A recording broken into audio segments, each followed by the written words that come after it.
Olá pessoal, vamos continuar com a nossa aula. Hoje a gente não conseguiu dar aula por conta do impedimento, do bloqueio que a gente teve dos funcionários, não é isso? Então a gente vai aqui dar essa aula virtual, tá bom? Então bora lá, continuando com o nosso curso Ergonomia e Interação Humana-Computador. O tópico de hoje é entendendo e documentando a interface do usuário. A gente vai entender como é que funciona essa interface e como é que a gente pode registrar essa interface. A gente vai basear a parte de produto o livro do Patrick Jordan, no qual ele define que as fases do projeto de usabilidade são 4. Especificação das características do usuário, ou seja, você vai definir quem é o teu usuário e quais são as suas características, como é que você vai capturar os requisitos de usabilidade, como você define as especificações de usabilidade e formulação de design participativo e prototipagem.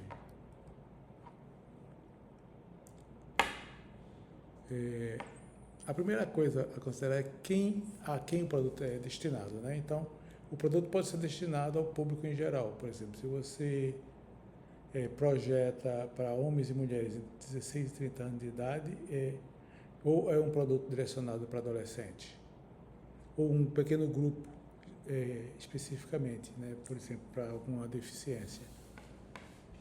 Então, como é que você define isso? Você faz um brief para definir quem é responsável, quem vai definir o público-alvo do produto.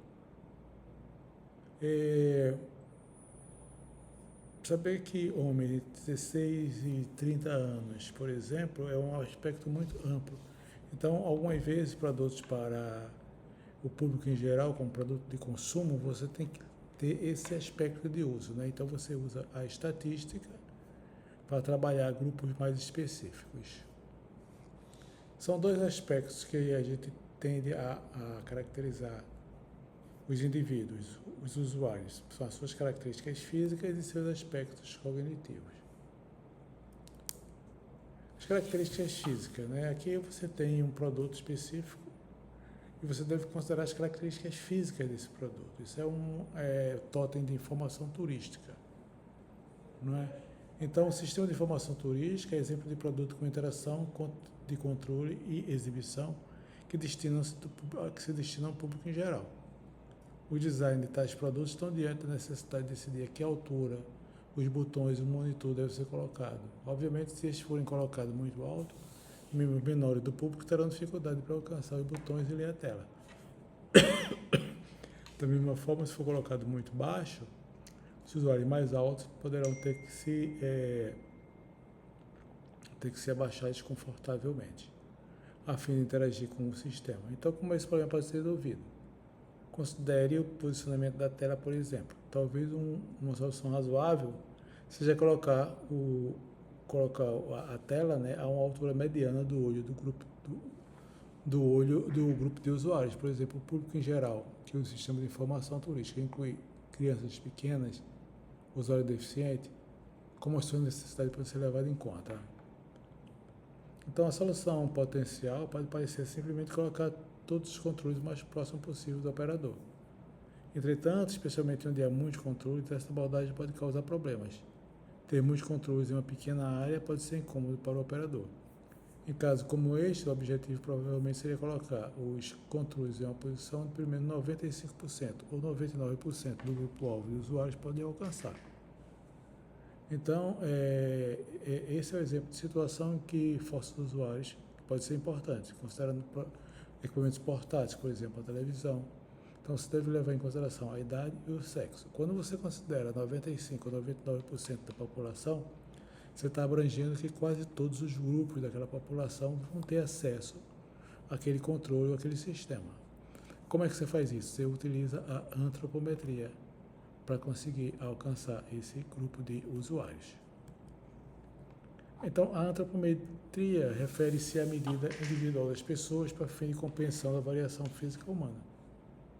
Dados antropométricos definem a medida de tamanho, peso, proporção do corpo humano, aplicados ao design de produtos, de equipamento, de vestuário, estação de trabalho, etc.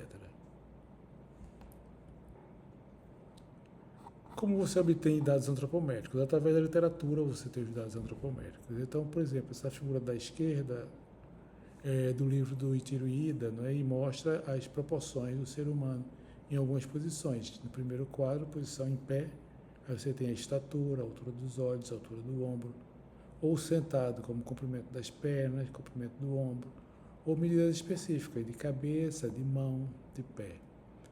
À direita você tem um software chamado SAMI, né, que faz essa simulação de indivíduos de diversos biotipos, magros, mais gordos. E você pode analisar a altura dos equipamentos, se está adequado. Aqui a gente fez, isso é uma consultoria que a gente fez de costureiras, tá? Em estação de trabalho. Então, essa estação de trabalho só tinha funcionários do sexo feminino, só costureiras femininas, né? Então, aqui você tem em vermelho a figura menor e em azul a figura maior. Esses dados a gente conseguiu através da literatura, né? Então, a literatura.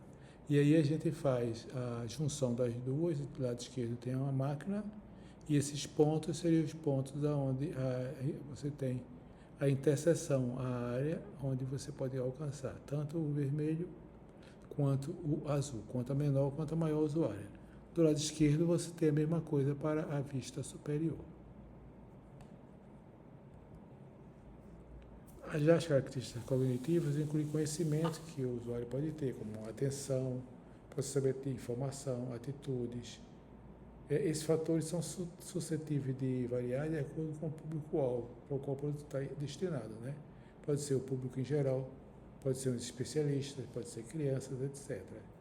Então, exemplo, sistema de CAD e televisão, high-end. No pacote de CAD, por exemplo, um sistema pode ser aceitável projetar o pacote tendo apenas engenheiros e designers em mente como os usuários potenciais. Quando você, obviamente, um usuário que não é treinado não vai conseguir usar esse sistema. No aparelho de high-end, de alta definição, conhecimentos específicos podem ser importantes. Então, não é apenas ligar e desligar uma TV, você ter um sistema que atenda a um núcleo especializado de pessoas e que tem uma qualidade superior. Sistema de som high-end, por exemplo, são poucos usuários que utilizam esse sistema, e esses usuários são especialistas, fazem questão de um sistema de alta fidelidade.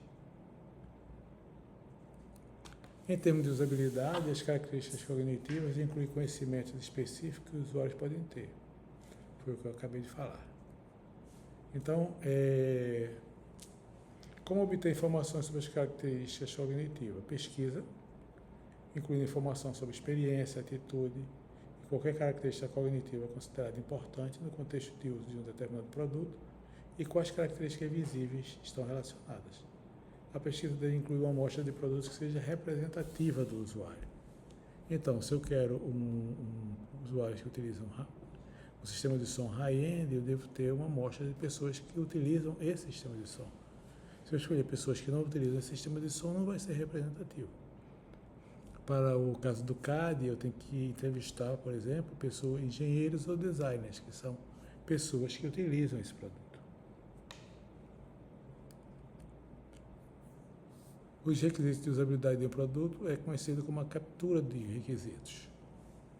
Determinar os requisitos de um produto pode envolver uma compreensão mais profunda do modo de vida do usuário e de suas atitudes, a fim de estabelecer o contexto de uso.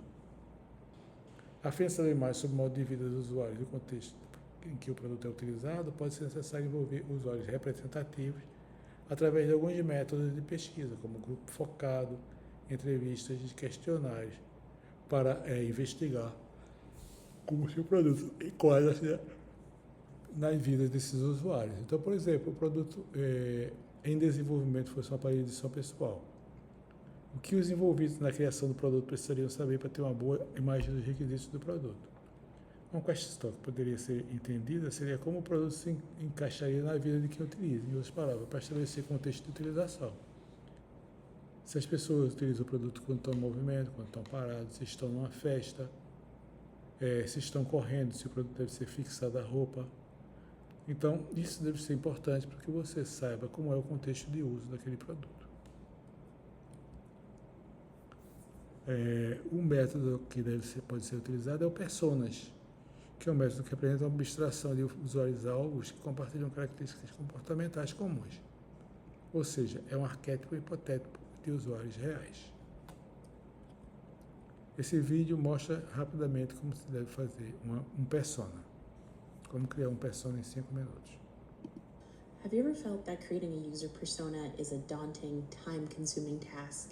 Well, today I'm going to go over a few steps on how you can distill all the information that you get and use that to quickly create your first user persona. First off, a user persona is a fictional representation of your target user based on research of how that target user will use your product or service. And typically you group your persona by a few different factors such as demographics, behaviors, goals, and needs. Why are user personas even used? They're used as a tool to help the product teams empathize with real users, with real customers. It's really to help get a clear understanding of who your target audience is, what their goals, pain points, all of that, what those things are, so everybody on the team has a very good understanding. They're a valuable tool to ensure as you're going through the design process and making these design decisions that your user is at the focus, that you're making user-centric design choices. So I'm going to walk you through the steps that I would use to create a user persona. For this example, we will be developing a mobile app for a fitness company. So the first thing you're going to want to do is conduct user research. So you want to gather insights about the potential users of this fitness app. So research for this example could include interviewing gym goers, surveying fitness enthusiasts, checking out other competitor apps, and analyzing market research trends. For this example, and for the sake of time, we're going to say we already conducted that research. We have all that good information. Now that you have that information, you're going to want to group your users based on a few different categories, like I mentioned: demographic, behaviors, their goals, their needs, their pain points. These are the kinds of things that you want to start to categorize them by. We're going to categorize them with 3 different behaviors. So we're going to say the casual exerciser, the serious athlete, and the busy professional just looking to get a quick workout in. Then the next thing you want to do is create a rough draft or kind of initial sketch of what your persona could be. So you will just pick one demographic, one behavior, and then try to kind of fill in the persona from there. So for example, we'll call her Eva, the casual exerciser, and then we've got David over here, who is the busy professional looking for quick workouts. So these are kind of what I'd call like proto personas, because they're not fully fledged out. You still have time to make adjustments and iterate and kind of move things around before you really get into fleshing them out a little bit. Refine as you need to, but now let's go ahead and add a little bit more detail into who these people are. Let's take Eva, our example here of the casual athlete, we'll call her. We are going to say that she is 30. Her occupation is marketing assistant. Some of her goals are to stay active, improve overall fitness, and to lose weight. Some of the challenges that she has is limited time, she lacks motivation, and she prefers fun and engaging workouts. Some of her preferences: she prefers workout routines that can be done at home, and she enjoys a gamified fitness app experience. So I'd recommend taking all that information and really fleshing them out, give them a little bit of a story, add some visuals, help really define who this person is. And even though we've given them a name, Eva, you don't necessarily have to box yourself in like that. Let's say you're just focusing on an app for the casual athlete, and that's who your persona is. From there, you can kind of break it down a little bit more, but for this example, we're just going with Eva here. Now that you've created your user persona, you want to make sure you validate that with stakeholders, other members of your team, and even your audience itself. You want to gather feedback to make sure you have the accurate persona created, and to make sure the persona you've created resonates with your user and their expectations. You'll most likely get feedback after validating with your stakeholders and potentially your users, so take that feedback and tweak your persona to make sure it accurately represents your target user. And you'll be tweaking these as you go, so they're never going to stay stagnant. With everything validated and completed, now you can go ahead and use that user persona in your design. So how do you do that? You should use your newly created user persona to inform your design decisions. So back to this fitness app, you want to make sure whatever you're creating, what features you're prioritizing, what's going into your user flows and your interfaces, does that meet the need of Eva, our casual athlete, if this is the persona that you're working on for this problem? This is how you can make sure that whatever your design you're creating is going back to the user and their central goals and needs. Creating user personas is just one small part of being a UI UX designer. If you want to learn the step-by-step process on what it takes to become a UX designer, make sure to check out this video here. Muito bem, pessoal. Então, com isso, vocês viram como criar rapidamente um persona não é? E aí você pode, a partir daí, colocar esses requisitos como requisitos de avaliação do seu projeto. Como é que você desenvolve o perfil dos participantes, né? Tem os participantes além dos usuários diretos, são os usuários indiretos. Se você pensa numa cadeira de roda, por exemplo, os usuários indiretos são cuidadores, são revendedores, pessoas que fazem manutenção. Então é importante saber idade, gênero, nível educacional, tempo que ele gasta ajudando o usuário do produto, o usuário direto, e as limitações físicas que eventualmente possa ter.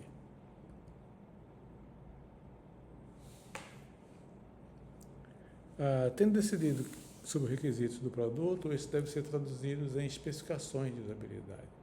Se a exigência era que os usuários seriam capazes de executar várias tarefas de forma eficaz e eficiente com o produto, qual nível de desempenho pode ser considerado como eficaz e eficiente e como pode o produto ser verificado para garantir que atendeu a especificação.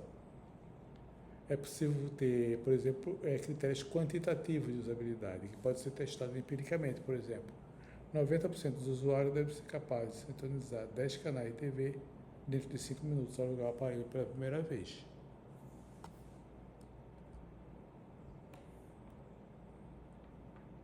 Às vezes, as explicações de usabilidade são ditadas pelas configurações de segurança, tá? Então, por exemplo, no carro, você tem que checar se o sistema de som, por exemplo, pode distrair o motorista, se demandar muita ação para ser utilizado, muita atenção para ser utilizado.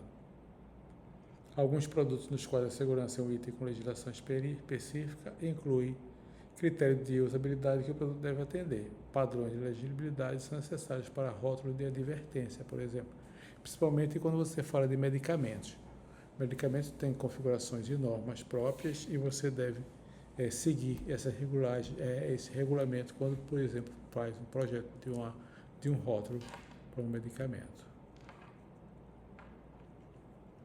O design interativo é uma metodologia de projeto baseado em processo cíclico de prototipagem, testes, análise e refinamento de um produto ou processo. Com base nos resultados dos testes mais recentes, interações de um design são realizadas alterações e aperfeiçoamento. Este processo destina-se a melhorar a qualidade e a funcionalidade de um design. No design interativo, a interação com o sistema projetado é utilizada como uma forma de pesquisa para informação e desenvolvimento de um projeto, como versões sucessivas ou interações de design que são implementadas. Então, o design interativo, como a gente falou, é um processo de ciclo, né? Cíclico. Então, você pode ir para frente e pode voltar. Diferente da metodologia tradicional, que é um passo após a outra, no processo interativo, você consegue regredir quando você acha que a informação não é suficiente. O princípio do design interativo é que os conceitos de produto evoluem através da concepção cíclica de avaliação. A primeira ideia do design será avaliada em termos de quão bem ela atende às necessidades do usuário. Pontos fortes e fracos são avaliados e um projeto é desenvolvido com base no presente. Assim, o produto é avaliado e o processo é repetido até que o produto seja criado de acordo com as especificações de usabilidade. A prototipagem é uma série de diferentes opções de protótipo, diferente grau de realismo e sofisticação, que pode ser utilizado no ciclo de avaliação do design. A diferença de protótipos e modelos, né? Pelo menos em português a gente faz essa diferenciação. Em inglês não, em inglês é tudo protótipo. Então o modelo ele não tem a característica de ser funcional. Já o protótipo pede a especificação é que ele seja funcional. Para sistemas digitais, né, você tem que ter um protótipo em telas interativas. E algumas vezes ele tem que ser completamente funcional para que você possa fazer uma avaliação. As especificações de produto é uma descrição verbal ou escrita da funcionalidade do produto. Pode ser discutido com o usuário ou verificado a partir de critérios específicos, a partir da captura dos requisitos do produto, para verificar se são ou não adequadas. Essas descrições podem incluir uma lista de funcionalidade contida do produto, especificações técnicas de um produto e detalhes de forma como o tamanho, o formato e a cor. Análise das ideias para levar em conta esboços de conceitos iniciais. Então, protótipos visuais são alguns esboços, por exemplo, aqui é o encosto de uma cadeira, né? Cadeira de rodas, baseado no esboço de uma cadeira normal. Pode ser em papel, desenho, representação em telas, criada usando o desenho e o projeto auxiliado por computador.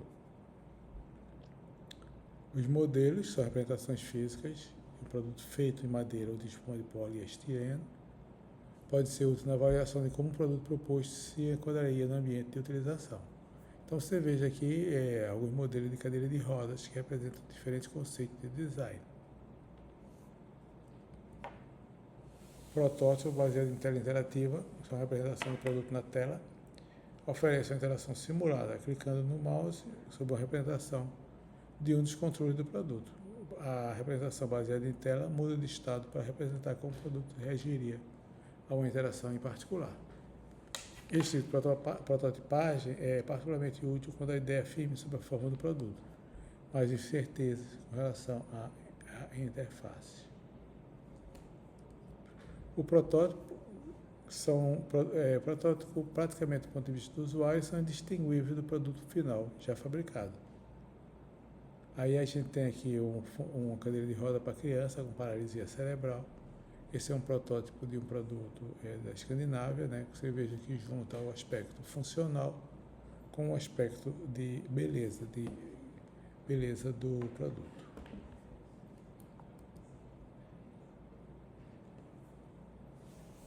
Como você documenta essa interface? Né? Envolve definição do contexto e avaliação de viabilidade.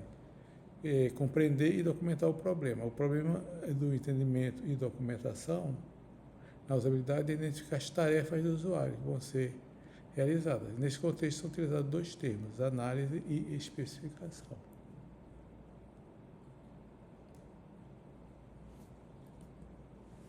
A análise é entendimento do contexto e detalhe do problema, a interface do usuário, a partir da perspectiva do usuário.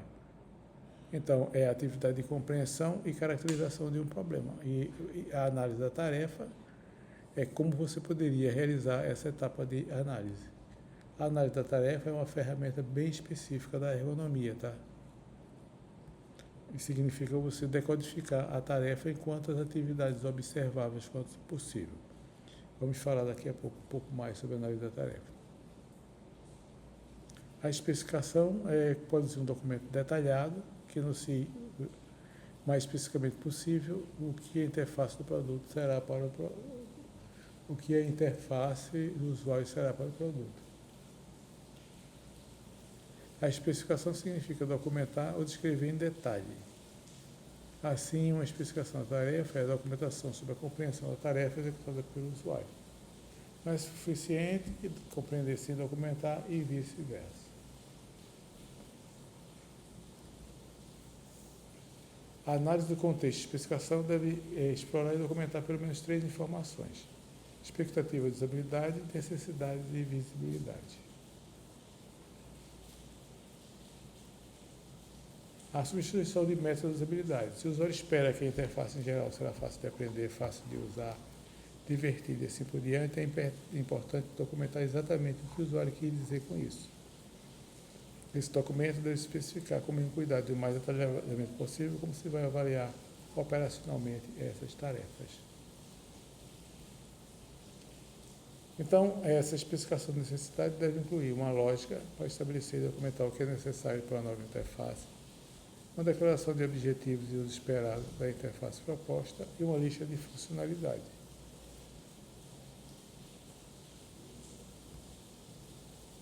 A especificação de viabilidade deve incluir também custos e recursos necessários para construir a interface, condicionantes, potencial e hipótese para a interface proposta, especificar a plataforma como uma suposição ou limitação para esse processo, para esse projeto. Uma plataforma de um aplicativo, por exemplo, né?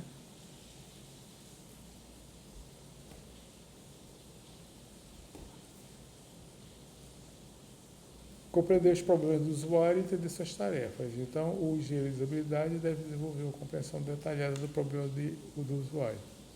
Para a maioria, significa desenvolver um modelo de especificação ou modelo de tarefa que o usuário pretende fazer com a interface.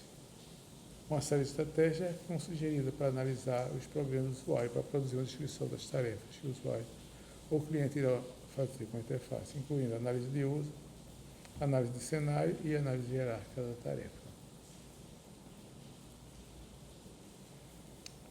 A análise de uso, um caso de uso, é uma representação de como os agentes externos, como usuários, vão utilizar o sistema em desenvolvimento. Descreve a funcionalidade esperada de um sistema-alvo. O modelo de uso documenta como o sistema vai interagir com as pessoas e os sistemas que estão fora. A ideia na análise de caso em uso é que os engenheiros de software entendam o problema em termos de como o sistema-alvo vai interagir com os sistemas externos.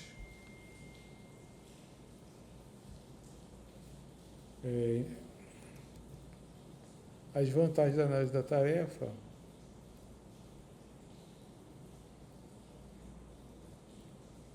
Especificações de ferramenta. Modelo e uso de modelos que enfatizam sequência e fluxo de trabalho forçam o engenheiro de software a entender essas questões. Modelo de uso também facilita a transição de um design orientado ao objeto para a própria interface. Alguns produtos comerciais existem para apoiar esse modelo, como o case Computer Aided Software Engineering. As desvantagens da análise da tarefa, especificação da tarefa. Desde que os casos de uso são destinados a demonstrar a funcionalidade do sistema, em vez de descrever a tarefa, faz que o usuário realizará com o sistema a análise de uso, pode facilmente ser centrada no sistema em vez do usuário. Por exemplo, uma sanduicheira, se for centrada no sistema, vai produzir calor, ao invés do que o usuário espera do produto, fazer um sanduíche de queijo.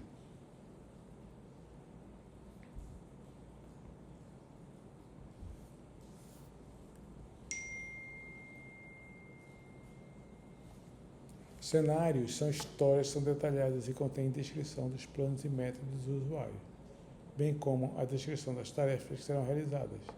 São flexíveis e podem conter ambos ideias concretas e abstratas e informações. Cenários podem ser coletados e evoluídos através da perspectiva de várias pessoas.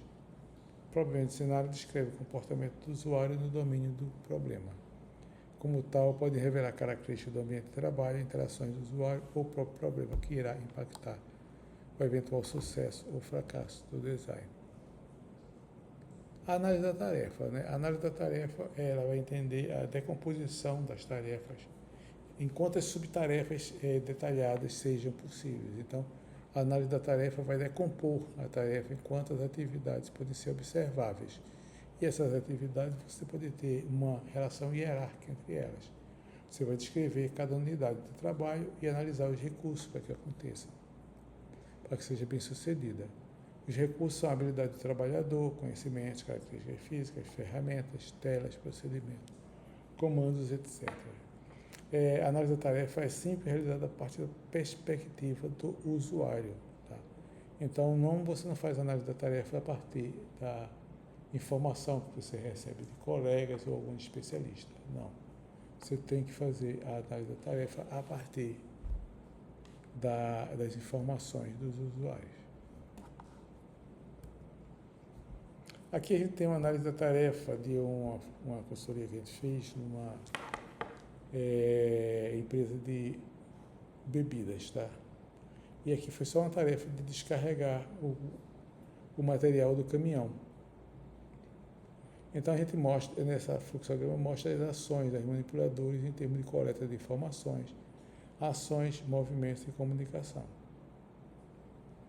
A gente tem atividade de inicialização, todas as atividades que são realizadas antes do início da tarefa, por exemplo, reunião com o oficial encarregado, limpeza, etc.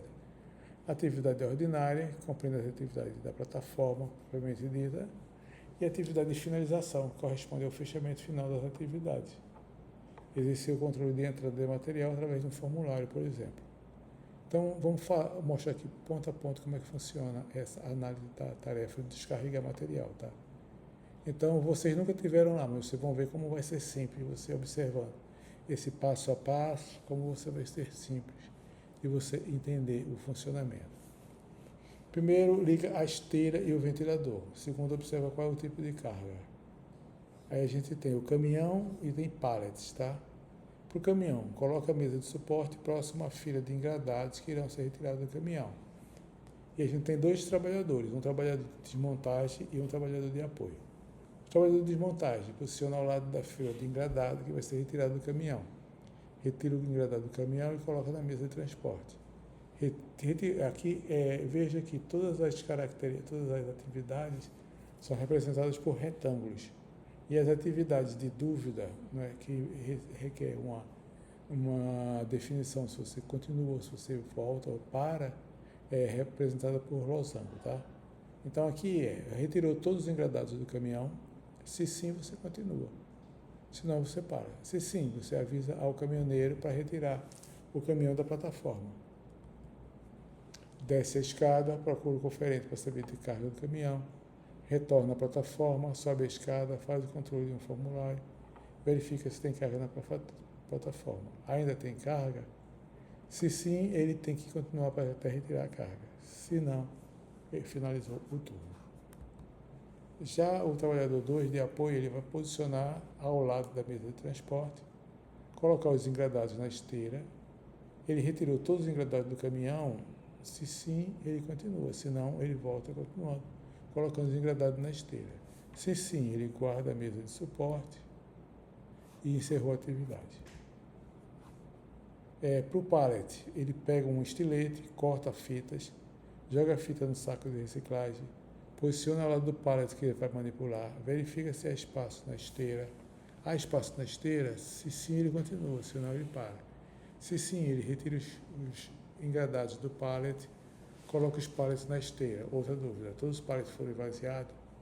Se sim, ele continua, se não, ele continua esvaziando os pallets. Verifica se ainda tem carga na plataforma. Tem carga? Se sim, ele continua retirando carga, se não, fim do turno. É assim que funciona a análise da tarefa, tá, pessoal? Então, vocês vejam que todas as atividades foram incluídas nessa atividade. Então, o objetivo da atividade da tarefa, da análise da tarefa, é produzir um documento que possa ser usado como especificação da tarefa. Ele vai refletir o entendimento do problema pelo usuário, mas deve ser escrito de forma que um design de interface possa usar. As estratégias, você tem análise de uso, análise de cenário e análise da tarefa. Levital e Barney mostram estratégias que combinam esses 3 elementos.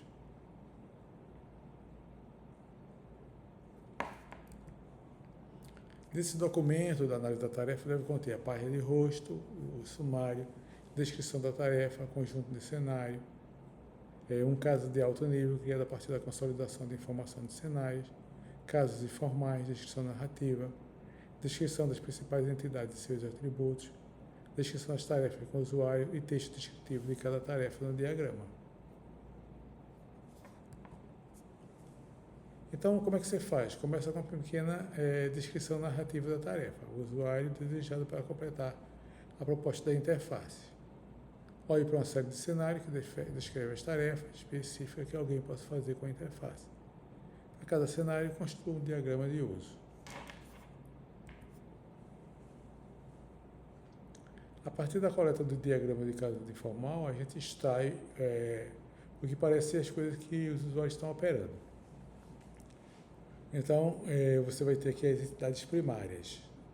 Como os diagramas de uso informal e o modelo de identidade primária, consolidam informações para formar um diagrama de uso que mostra quais tarefas podem ser realizadas com a interface. Para cada caso de uso, faça a decomposição da hierárquica da tarefa, a análise da tarefa. Para cada tarefa, você apresenta uma narrativa descritiva. Para cada tarefa, considere qualquer outra informação que o usuário tenha compartilhado. Então, observe o seguinte, os cenários são específicos, tá? Para cada situação é um específico, você não pode extrapolar para outra situação. Em termos de software, a análise são mais abstrata, diferente de uma análise concreta, real, que eu mostrei no caso do operador o operador na fábrica de bebidas. O programador deve sintetizar vários cenários específicos no resumo das tarefas.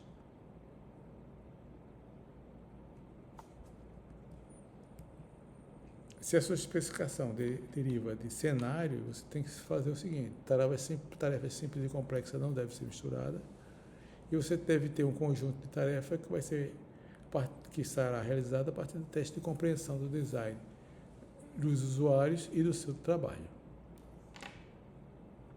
Como sintetizar? O truque é identificar o que é comum para os usuários. Então, vamos fazer um exemplo aqui, fazer um bolo, tá? O exemplo que eu vou dar, um exemplo bem simples, fazer um bolo. Então, a primeira etapa é descrever uma descrição narrativa das tarefas que o usuário vai realizar. A tarefa: estudante de graduação vai fazer um bolo utilizando o artigo de cozinha. Segundo, colete cenários da tarefa que alguém vai realizar. Aqui, vários cenários. Então, cenário 1. Stefânia vai fazer um bolo. Para isso, ela começa com a limpeza da cozinha e a coleta dos ingredientes. Cenário 2. Seguindo a receita, Dario mistura os ingredientes. Cenário 3. Brian despeja a massa na assadeira untada para cozinhar o bolo. Então, aqui você tem o modelo de uso, não é? O modelo de uso é a interação entre os atores externos ou funções e o caso de uso. Então, o ator é uma pessoa, você é representado por essa figurinha. A relação é uma linha e o caso, a tarefa a ser desempenhada no sistema. A terceira etapa: desenvolver um modelo de uso para cada cenário que mostra a tarefa do usuário. Em outras palavras, resumir o cenário, um cenário de cada vez. Combinar, reconstruir o original, cenário por cenário de caso de uso, em um modelo único, de modo mais abstrato. Os atores são agregados nos papéis desempenhados por usuário específico, e os casos de uso sugerem tarefas para análise hierárquica da tarefa. Então, como é que a gente faz isso na prática? Aqui você tem Stefânia, né? Então, ela vai limpar a cozinha e vai obter ingredientes a partir de um fornecedor externo. Dario, ele vai misturar os ingredientes. E Brian vai despejar a mistura e cozinhar. Então, identificar as principais entidades ou coisas. Os atores: Stefânia, Dario e Brian. Para essas tarefas, suas estruturas são idênticas. Os três são estudantes de graduação. Coisas: cozinha, que não tem nenhum atributo especial. Ingredientes, tipo de ingredientes úmido e seco. Assadeira e receita. Então, consolidar a informação no nível narrativo. Então, a gente tem estudante de graduação, vai cozinhar um bolo e você vai precisar do fornecedor dos ingredientes. Um supermercado ou uma pessoa que vai entregar os ingredientes. Então, aqui você já pode consolidar as informações. O primeiro caso de uso mostra duas funções diferentes que nos parece estar em um nível mais detalhado que os casos de uso para os outros cenários. A gente vai combinar. Então, os estudantes de graduação vão cozinhar um bolo. Então, eles vão preparar a cozinha e os ingredientes, tem um fornecedor externo, vai cozinhar o bolo e vai misturar os ingredientes. Dividir as tarefas hierarquicamente. Cozinhar o bolo significa preparar, misturar os ingredientes e cozinhar. E aqui a gente já tem a análise da tarefa. Cozinhar o bolo significa preparar, então preparar a cozinha é pré-aquecer o forno, panela com gordura, encontrar a receita e obter os ingredientes. Misturar os ingredientes significa peneirar ingredientes secos, peneirar ingredientes úmidos e adicionar os secos nos úmidos. E, por fim, cozinhar. Então, aqui, pessoal, vocês tiveram uma atividade relativamente simples, mas como é que foi feita essa análise da tarefa? Cada tarefa deve ser acompanhada com a descrição. Uma série de que responde a uma série de perguntas. As respostas dessas perguntas vão transmitir informações importantes para o design e formam uma parte essencial da definição do problema. Então, o que você deve fazer? Use verbos para descrever as ações dos usuários. Use verbos nos nomes de suas tarefas e subtarefas ajudará a transmitir a ideia de ação. Dê detalhes. Quanto mais detalhes você puder incluir em sua análise da tarefa, mais completamente você terá especificado o seu problema. Quanto mais completa for a sua especificação, mais provável que você projete e implemente uma solução para o problema que o usuário tinha em mente. Mantenha seu diagrama hierárquico limpo e organizado. Então, a gente vai atribuir, por exemplo, numere 1, 1.1, 1.1, 1.1 e assim sucessivamente. O que não deve fazer? Impor a sua própria compreensão da tarefa. Não assuma que o seu entendimento da situação antes da análise é o mesmo que o entendimento do usuário. Lembre-se que o objetivo da atividade da tarefa é obter uma compreensão da tarefa do ponto de vista do usuário. Impor sequenciamento artificial ao usuário e registro informações essenciais. Reproduza o projeto de menu hierárquico. Suponha que você esteja especificando algumas tarefas de gerenciamento de arquivo de usuário, você pode fazer uma análise semelhante ao que a gente apresentou aqui. Um outro exemplo, né? Esse exemplo é até uma brincadeirinha que a gente faz. Uma análise da tarefa de acordar de manhã. O alarme toca. Abri os olhos. Se não, eu recebo a cotovelada da minha mulher. Se sim, eu desligo o alarme. Hoje é sábado e domingo. Se sim, eu volto a dormir. Se não, eu respiro fundo. Sou casado há menos de 5 anos. Se sim, eu dou uns beijinhos na mulher. Casado há menos de 6 meses. Depois eu vou para o chuveiro e retiro meu pijama molhado. O que é que faltou? Faltou aí só retirar o pijama antes de ir para o chuveiro. Então, observe que todas as informações devem ser encadeadas. Mais um exemplo de análise da tarefa do posto costureira de uma indústria de confecções. Aqui a gente já tem dividido em cores, né? A tarefa de inicialização, azul, a tarefa ordinária, onde ele faz a atividade propriamente dita, e a tarefa de finalização em verde. A de inicialização abastece com camisa, então é uma bancada de apoio onde tem a costureira, elas têm camisas e tem punhos para costurar. Então ela vai abastecer a camisa e abastecer os punhos. Vai sentar na cadeira, vai ver, a máquina precisa de manutenção? Se sim, ela chama manutenção, senão ela continua. Liga a máquina, está funcionando? Se sim, ela continua, senão ela vai chamar manutenção. Aí começa a atividade ordinária. Visualizar e pegar o punho. Observar a posição para unir o punho à manga. Unir o punho à manga. Acionar o pedal para levantar a sapata da máquina. Posicionar a peça abaixo da sapata. Acionar o pedal para encaixar a sapata. Acionar o pedal para costurar. Movimentar a peça para realizar a costura. Parar a costura. Acionar o pedal para levantar a sapata. Retira a peça. A operação está finalizada. Se sim, ela continua. Se não, ela continua costurando. Se sim, ela termina. Transfere peça para outro posto e pausa o término da jornada. Observe que a gente não usou aquelas figurinhas, tá, pessoal? Usamos somente retângulo e losango. Então, aquelas figurinhas foram feitas só para compreensão. O retângulo e o losango é o que a gente vai apresentar na análise da tarefa. Então, alguns erros típicos, né? Evite inconsistência. Tenha cuidado de usar convenções ortográficas para nomes e subtarefas, tanto na descrição do gráfico como no texto. Evite tarefas que aparecem apenas no gráfico. Então, evite tarefas erros gramaticais e ortografia. E evite análise insuficiente. Quando em dúvida, forneça mais detalhes, não menos. Onde você consegue informações? Uma série de técnicas pode ser utilizada para informações. Entrevista com o usuário, pesquisa sobre o usuário, observação direta, técnicas etnográficas. Observação direta é quando você vê a pessoa trabalhando e vai anotando, tá? Tenha em mente que a descrição do cenário que se coloca pode servir como base para teste de padrões de funcionalidade do projeto. As características do usuário, então, você vai ter que definir no perfil do usuário, você vai definir as características do usuário e o impacto sobre a interface. Então, aí você vai analisar a experiência do usuário, a motivação do usuário, o feedback do usuário sobre a função do trabalho e como a interface vai ter impacto no trabalho do usuário. Os novos, você pode dividir os usuários em 3 tipos, tá? Novos usuários, que têm pouco ou nenhum conhecimento do uso do sistema de computadores ou do produto em geral. Usuários intermitentes, que têm usado um número de sistemas diferente, mas de maneira esporádica. E os usuários experientes, aqueles que são o experts, são usuários em potencial do sistema. Os novos usuários, a interface, você tem que colocar a interface de computador, com um número pequeno de comando ou ação e redução de erros, tanto quanto possível, mesmo que isso signifique limitar alguns recursos avançados. Para o intermediário, ele pode lidar com mais comandos ou ações, mas a coerência e simplicidade de comando são críticas para esse grupo. Para usuários ocasionais, deve ser oferecida a oportunidade de exploração segura, mais educativa.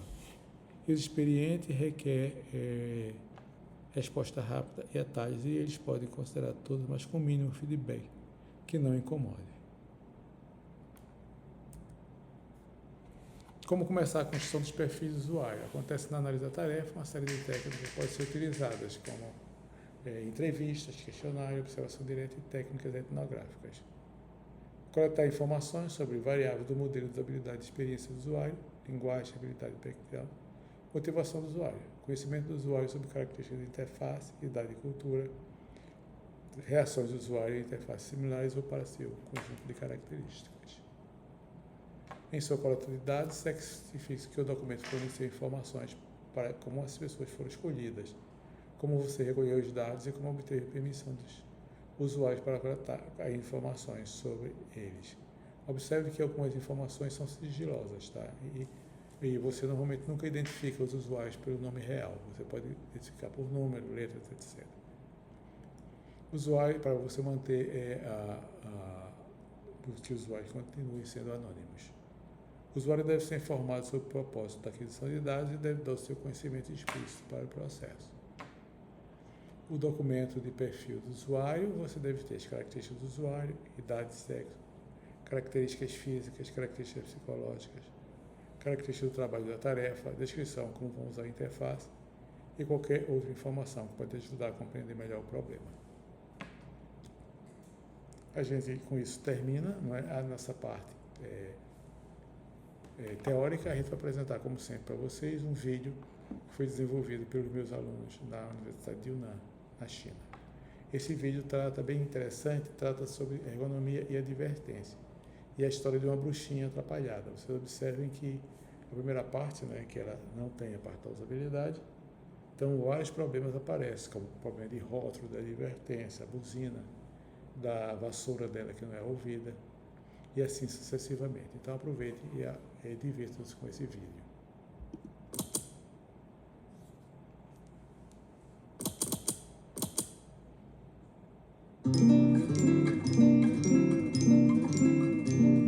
O diário de uma bruxa confusa.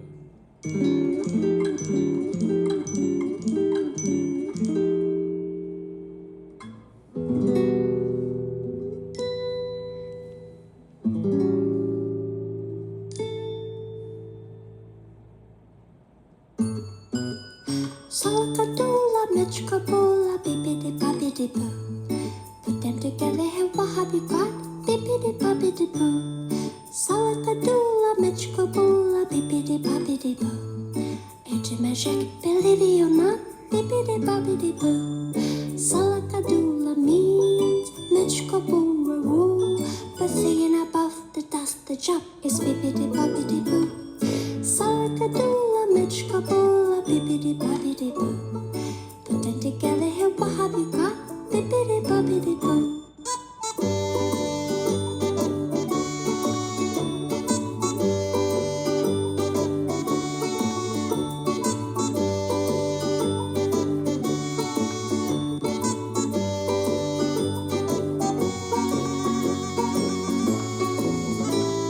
Salakadoola, Mitchkaboola, bibbidi bobbidi boo. Put them together, and what have you got? Bibbidi bobbidi boo. Salakadoola, Mitchkaboola, bibbidi bobbidi boo. Beauty magic, believe it or not, bibbidi bobbidi boo. Salakadoola means Mitchkaboo. The thing above the dust, the job is bibbidi bobbidi boo. Salakadoola means Mitchkaboo. The thing above the dust, the job is bibbidi bobbidi boo.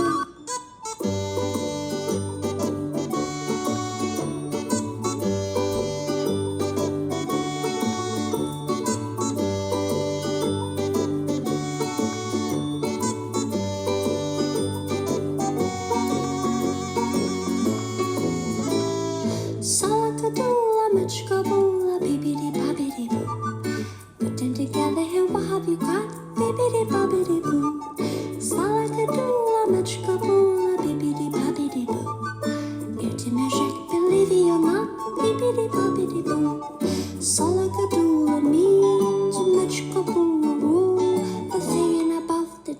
chop is bippity boppity boo. Salakadoola, mitchkaboola, bippity boppity boo. Put them together and what have you got? Bippity boppity boo.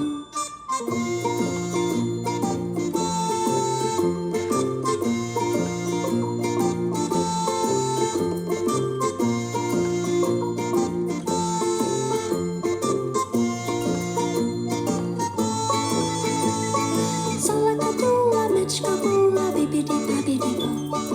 You do magic, ability or not, bippity boppity boo. Salakadoola, mitchkaboola, bippity boppity boo. Put them together and what have you got? Bippity boppity, bippity boppity, bippity boppity boo.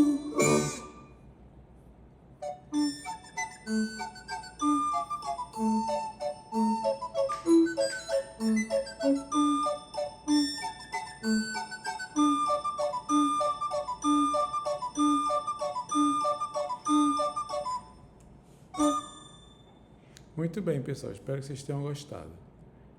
Para concluir, né, a gente tem 2 documentos, especificação da tarefa e perfil do usuário. É isso que vocês devem fazer para tentar identificar um problema de interface. Tá? Você pode gerar documentação sobre o contexto e a viabilidade do seu projeto.